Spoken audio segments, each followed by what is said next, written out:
우리가 너희 믿는 자들을 향하여 어떻게 거룩하고 흠 없이 행하였는지에 대하여 너희가 증인이요 하나님도 그러하시도다. 이러므로 우리가 하나님께 끊임없이 감사함은 너희가 우리에게 들은 바 하나님의 말씀을 받을 때에 사람의 말로 받지 아니하고 하나님의 말씀으로 받음이니 진실로 그러하도다. 이 말씀이 또한 너희 믿는 자 가운데서 역사하느니라. 아멘. 어제 데살로니가 전서 1장을 우리가 함께 묵상하였습니다. 어제 데살로니가 전서 1장은 너무나 놀랍죠. 어떻게 사도 바울 선생님께서 쫓겨가듯이 가고 3, 4주, 한 달 정도밖에 복음을 전하지 않았어요. 복음을 전하지 않은 것, 그런데 충분히 우리가 잘 생각해 보면 충분히 양육할 수 있는 시간이 안 된다라는 걸 알 수 있어요. 한 달 동안 매일 성경을 가르쳤다 한들, 여기 계신 분 저를 기준으로 최소 50년쯤은 교회 다니셨을 것 같은데 50년 다닌 우리들보다 목숨을 걸 수 있을 만큼 변했어요. 그러니까 이게 어떻게 생각해 보면 저런 일이 벌어질 수 있을까 이럴 정도입니다. 그런데도 그 사람들은 어저께 제가 강조한 주제가 혹시 머릿속에 기억나시나요? 믿음에는 무엇이 수반되나요? 믿음의 역사라고 성경에 나와 있지만 우리가 요한계시록 걸 이용해서 믿음의 행위, 믿으면 자연스럽게 변해야 돼요. 예, 그죠? 그 다음에요. 사랑에는 수고가 따라와야죠. 그죠? 그 다음에는요. 소망은 인내가 따라옵니다. 예, 믿을 수 있을까? 자동입니다. 오늘도 다시 이 말씀을 할 거고요. 내일도 다시 이 말씀인데 물론 주제는 바뀝니다. 내일은 어떻게 교회가 교회다운지를 얘기를 하려고 합니다. 우리 내일은 교회가 교회다운지를 묵상하고요. 오늘은 다시 묵상할 것은 13절의 말씀인데, 말씀이라고 하는 것이 우리가 어떻게 받아들여야 되는지 사실 13절 말씀 그대로 읽으면 오늘의 그냥 말씀의 주제입니다. 오늘 13절 말씀을 함께 묵상하려고 하는 겁니다. 자, 1절부터 함께 보겠습니다. 형제들아, 우리가 너희 가운데 들어간 것은 헛되지 않고 아는 줄을 너희가 친히 아나니 너희가 아는 바와 같이 우리가 먼저 빌립보에서 고난과 능욕을 당하였으나 우리 하나님이 힘입어 많은 싸움 중에 하나님의 복음을 너희에게 전하였노라. 자, 이 많은 싸움이라는 말을 생각해 보려고 합니다. 얼마나 많은 싸움이 있었을까요? 진짜 목숨을 거는 싸움도 있었겠죠. 그런 다음에 새신자한테 전혀 우상을 섬기던 사람한테 뭘 전하려고 하면, 여러분 제가 LA에 와서 많이 느낀 것 중에 이런 것도 있습니다. LA에 왔더니 이렇게 모든 분들이 목사보다 좀 더 위에서 컨설팅 하시는 것 같아. 제가 LA 막 왔더니 이렇게 해야 LA고 이렇게 해야 복음이 전해지고 이렇게 해야 교회가 부흥하고 그러는데, 솔직하게 말씀드릴게요. 그런 분들이 존경할 만한 분도 있었지만 가장 힘든 건 뭐였냐면 세상 기준으로 갖고 와서 이렇게 해야 교회가 부흥한대. 그게 제일 힘들었습니다. 목사의 눈으로 봤을 때 이게 더 영적인 싸움이 이런 건데, 그분은 세상적인 육적 싸움을 계속 얘기하는 것 같은 느낌이 들었습니다. 그냥 얼마나 사도 바울 선생님께서 힘들었겠어요. 한번 생각해 보세요. 가서 초신자들을 변화시켜야 되는데 계속 우상에 대한 이야기를 하고 딴 생각을 하고 자기 세계관에서 벗어나질 못할 겁니다. 그런 것들을 가지고 엄청나게 싸움을 하셨던 거예요.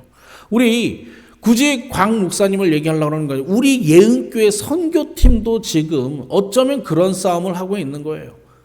중국의 리더들에게 어떤 복음의 세계관을 전하고 함께 하나님께 찬양 드리자라고 하는 것을 전달하기 위해서 믿음에 수고하고 있는 거고요. 오늘 또 얘기하겠지만 여러분도 지금 우리가 함께 기도함으로써 사랑의 수고를 하고 있는 거고 사랑의 수고를 하는 겁니다. 네, 3절입니다. 우리의 권면은 간사함이나 부정에서 난 것이 아니요 속임수로 하는 것도 아니라. 왜 간사함이나 부정함에서 난 것이 아니라는 말을 강조하고 있냐면요, 이 당시가 헬라 철학이 세상을 지배하던 시절이고요. 소위 선생이라고 하는 사람들이 다니는 거예요. 헬라 철학자들입니다. 철학자들이 이렇게 다니면서 말쟁이들이요. 말을 이렇게 잘하면 사람들이 그것을 보고 저분은 위대한 선생이야 하고 따라다니는데 그분에게 헌금을 하는 겁니다. 뭐 재단에 헌금하는 게 아니라 말을 잘하니까 헌금을 한 거야. 자, 그러면 이제 다시 한번 돌려서 이렇게 생각해 보게요. 제가 헬라 철학자라고 먹고 살아야 돼요. 그러면 여러분한테 할 수 있는 말이 뭘까요? 일단 좋은 말입니다. 여러분 잘하고 계십니다. 아니면 뭐요? 아니면 협박입니다. 그렇게 살면 안 돼. 벌 받을 거야. 그죠? 아니면 또 어떤 게 있을까요? 혼미한 말입니다. 정신을 막 혼미하게 만들어. 먼 얘기를 다 들었는데 감동적인데 내용이 하나도 없는 그런 말들이에요. 이 말들의 속임말을 얘기하는 건데 이것이 묵상의 4절로 이어지는 이유가 이런 겁니다. 자, 예수님께서 어떤 데살로니가 교인들에게 속임수로 하는 것이 아니라고 강조를 합니다. 그런데 자신들은 4절은 항변하기를 오직 하나님께서 옳게 여기심을 입어 복음을 위탁받았으니 우리가 이와 같이 말하면 사람을 기쁘게 하려 하며 오직 마음을 감찰하시는 하나님을 기쁘게 하라. 자, 거짓 선생들 너희들이 그렇게 밖에서 있는 사람들이 너희들을 속이고 위협하고 혼미하게 만드는 말들로 하지만 우리가 전한 것은 우리 안에 있는 것은 오직 하나님을 기쁘게 하기 위한 것이다. 5절입니다. 너희도 알거니와 우리가 아무 때에도 아첨하는 말이나 탐심의 탈을 쓰지 아니한 것을 하나님께 증언하느니. 너희도 알지 않냐? 우리가 아무 때에도 항상 아첨하는 말이나 탐심하는 말을 쓰지 아니한 것을 너희도 알고 하나님도 증인이다. 6절 또한 우리는 너희에게든지 다른 이에게든지 사람에게든지 영광을 구하지 아니하노라. 높은 자리에 올라가는 것도 구하지 않았다라는 겁니다. 헬라 철학자들처럼 돈을 구한 것도 아니고 선생이라고 하는 높은 자리에 앉아서 사람들을 어떻게 살아라라고 조정하는 자리에 있지도 않았다. 이런 얘기입니다. 7절입니다. 우리는 그리스도의 사도로서 마땅히 권위를 주장할 수 있으나 도리어 너희 가운데 유순한 자가 유모가 너희 자녀를 기름과 같이 하였다.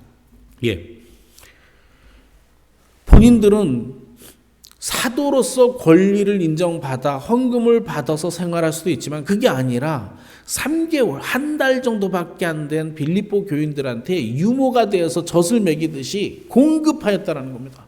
말씀을 공급하였다라는 거예요. 순수한 마음으로 너희들을 가르쳤다라고 하는 거죠. 우리가 이같이 너희를 사모하여 하나님의 복음뿐 아니라 우리의 목숨까지 너희에게 주기를 기뻐함은 너희가 우리의 사랑하는 자 됨이라. 우리가 이렇게 순수한 마음으로 말씀을 전할 수 있었던 것은 우리가 여러분을 사랑하기 때문에 그렇습니다. 그래서 사랑의 수고를 했다라고 하는 겁니다. 9절 형제들아 우리의 수고와 나오죠. 애쓴 것을 너희가 기억하리니 너희 아무에게도 폐를 끼치지 아니하려고 밤낮을 일하면서 너희에게 하나님의 복음을 전하였노라. 얼마나 사람을 사랑하면 밤낮으로 일해서 자기가 돈 벌어서 자기 돈으로 복음을 전해요. 왜? 아직은 유아 같은 사람들이니까. 이 유아 같은 사람들을 젖먹이듯이 사도 바울 선생님은 그렇게 전도를 하였습니다. 10절의 말씀인데요. 오늘 보고자 하는 건데 우리가 너희 믿는 자들을 향하여 어떻게 거룩하고 흠없이 행하였는지 대하여 너희가 증인이요 하나님도 그러하시다. 제가 1절부터 9절까지를 천천히 본 이유가 있습니다. 10절의 말씀을 정말 여러 번 읽다 보니까 1절부터 9절까지가 어떻게 하는 것이 거룩한 건지 알 것 같습니다. 10절 말씀 다시 몇 번 읽을 겁니다. 우리가 너희 믿는 자들을 향하여 선교팀이 믿는 자들을 향하여 어떻게 거룩하고 옳고 흠 없이 다시요 거룩하고 옳고 흠 없이 묵상하고 많이 여러분 묵상하고 했습니다. 사도 바울 선생님이 스스로 얼마나 전도하는 과정이 거룩하다라고 말하고 계신 겁니다. 그런데 그 거룩하다가 옳고 흠없이 행했다라는 겁니다. 그래서 저는 계속 말씀을 묵상해요. 거룩하고 옳고 흠없는 것이 무엇일까 했는데 사실은 거룩한 것에 옳고 거짓 없음, 옳다라는 거, 옳다, 잘못되지 않았다, 거짓이 없다, 잘못된 것이 없다라는 겁니다. 거짓 없이 가장 정직하게 진실되게 전달했다라는 겁니다. 흠 없이는 뭘까? 전하는데, 제가 지금 이 말씀을 전하는데 저의 욕심이 들어가서 여러분을 무엇인가를 하면 말씀이 깨져 있는 거겠죠. 온전하지 않겠죠. 이게 흠이 있는 겁니다. 근데 사도 바울 선생님은 말씀을 전하는데 흠이 없다라고 하는 건 가장 순수한 말씀으로 말씀을 전했다라는 얘기입니다. 그것 때문에 3, 4주 만에 데살로니가 교인들이 변한 거예요. 가장 거룩한 모습을 띠고 옳고 흠없는 모습으로 전했으니까 하나님도 증인이라고 말하지만 특별히 너희가 증인이다라고 이야기를 합니다. 거룩이라는 게 뭘까요, 여러분? 제가 전에 이 얘기는 한 설교입니다. 이 자리에서 한 설교인데 거룩이 뭘까 하다가 거룩하게 살기로 작정을 했어요. 작정을 딱 했는데 저한테 큰 문제가 와닿았습니다. 거룩이 뭔지를 모르겠다라는 겁니다. 거룩이 알 것 같아요. 교회 오래 다녔으니까. 여러분 교회 오래 다니셨잖아요. 거룩이 뭔지 아십니까? 이렇게 얘기하면 알 것 같아요. 그런데 진짜 물어보면 나도 몰랐고요. 그 이후로 사람들하고 대화를 하다 보니까 사람들이 거룩이 무엇인지를 모르는구나. 성경이 말하는 거룩이 무엇인지를 잘 모른다는 생각을 저는 합니다. 아시는 분도 있어요. 나는 알고 모든 사람은 안다라는 게 아니라 대부분 거룩이 무엇인지를 깊이 묵상하지 않았다라는 거예요. 우리는 성경이라는 것은 거룩하다라고 하는 걸 히브리어 카다시라고 하고 헬라어 하기오스라고 하는데 이게 도합해서 한 1000번 정도 사용되어집니다. 제가 이 워드 스터디도 하고 성경에서 거룩한 게 무엇인가 막 써있는데 제가 가장 놀랬던 게 이겁니다. 레위기 19장에 거룩을 설명하는데 가장 놀랬던 게 거룩을 처음 시작할 때 하나님께서 거룩의 매뉴얼을 주십니다. 모세에게 이렇게 하라라고 하는 매뉴얼을 주시는데 그 첫 얘기가 뭔지 아십니까? 내 아비를 공경하라예요. 거룩의 첫 번째 조건이 내 아비를 공경하라. 그리고 10계명 중에 이것이 첫째 되는 계명이요 하고 하는 것도 아비를 공경하랍니다. 물론 하나님 아버지도 아버지니까 같은 말일 수 있지만 저한테 있어서 그것이 약간 충격적으로 왔습니다. 거룩에 대해서 뭔지 모르는구나.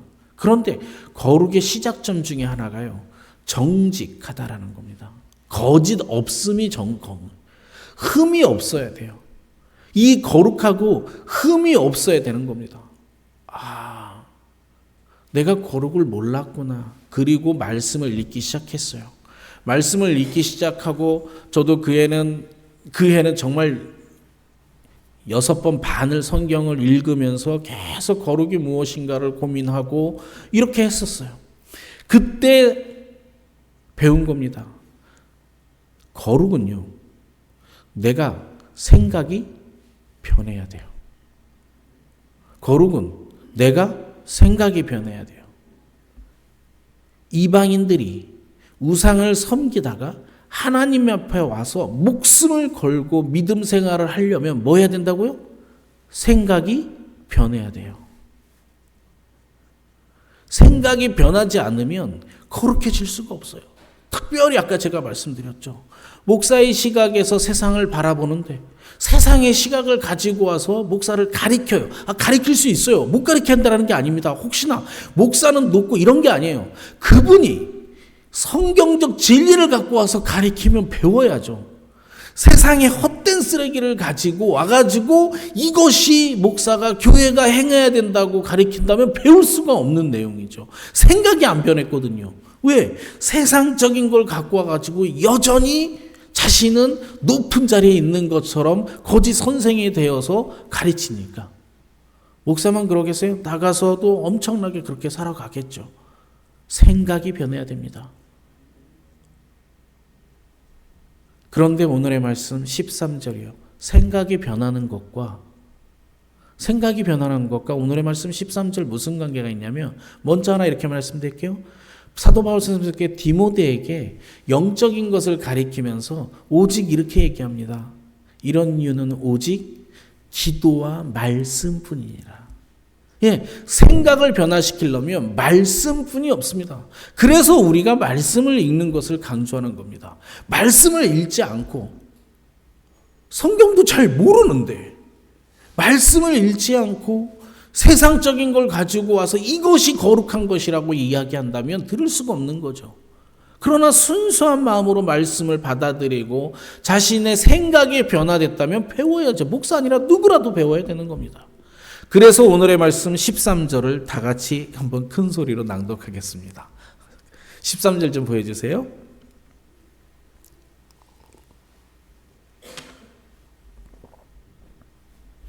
함께 합니다. 시작.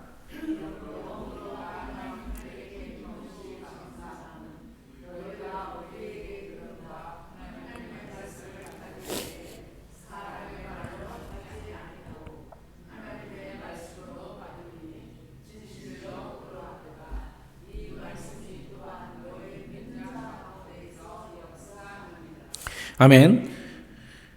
예, 말씀이요. 지금 제가 하는 설교의 말씀이든 이 말씀을 어제도 드린 말씀이지만 말씀을 준비할 때 저도 그 말씀을 받습니다. 왜냐하면 묵상을 하면서 나도 이 말씀을 받아야지 하고 받습니다. 저도 받는 말씀입니다.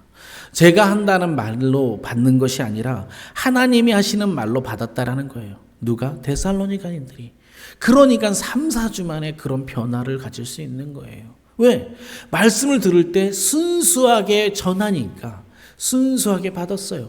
흠없이 전하니까 흠없이 받았어요.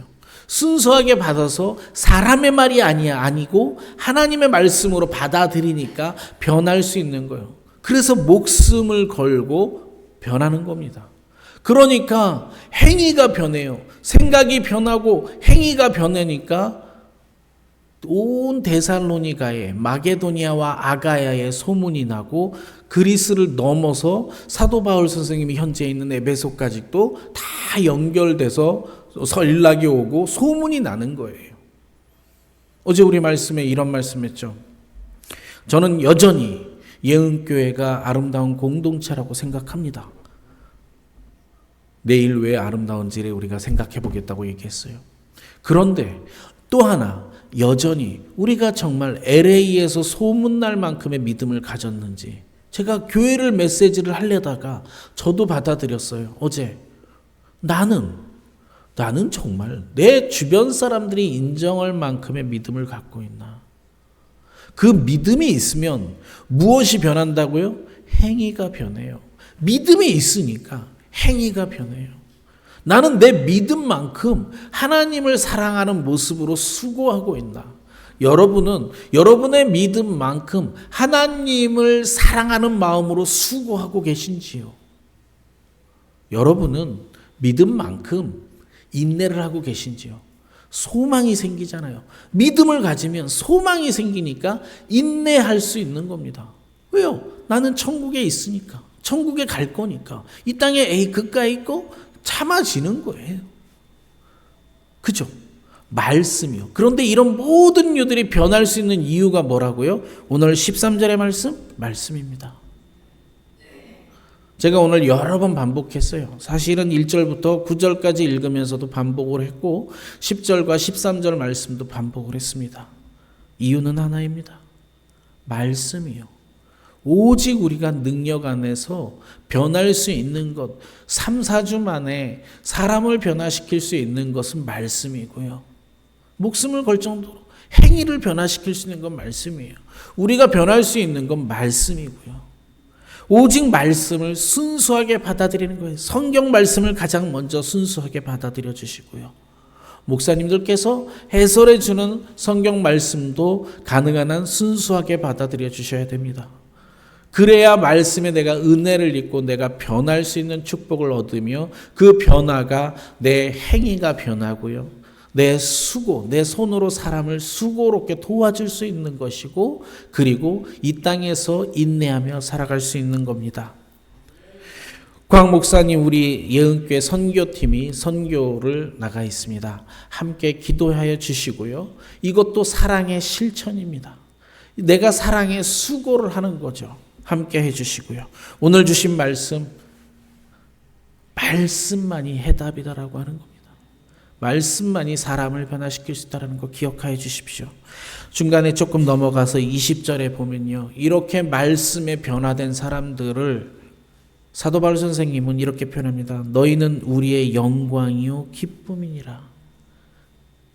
우리 함께 마지막 날에 하나님께서 우리를 만날 때 너희들은 나의 영광이요 기쁨이었다. 네. 내가 이 땅에서 죽을 때 나의 동역자들, 내 안에 남아있는 나의 가족과 나의 친구들이 너 때문에 우리가 영광이고 기쁨이었다. 이런 믿음을 지키는 사람이 되었으면 좋겠습니다.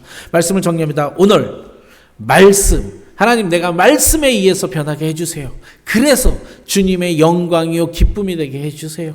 하나님 말씀에 또 힘입어서 내가 하나님과 함께 하겠습니다 하고 우리 또 예은 공동체를 사랑하는 마음으로 기도에 수고를 해주시고 이번 주 다음 주까지 계속해서 함께 기도하는 우리 모두가 되었으면 좋겠습니다. 잠깐 합심해서 기도하시겠습니다.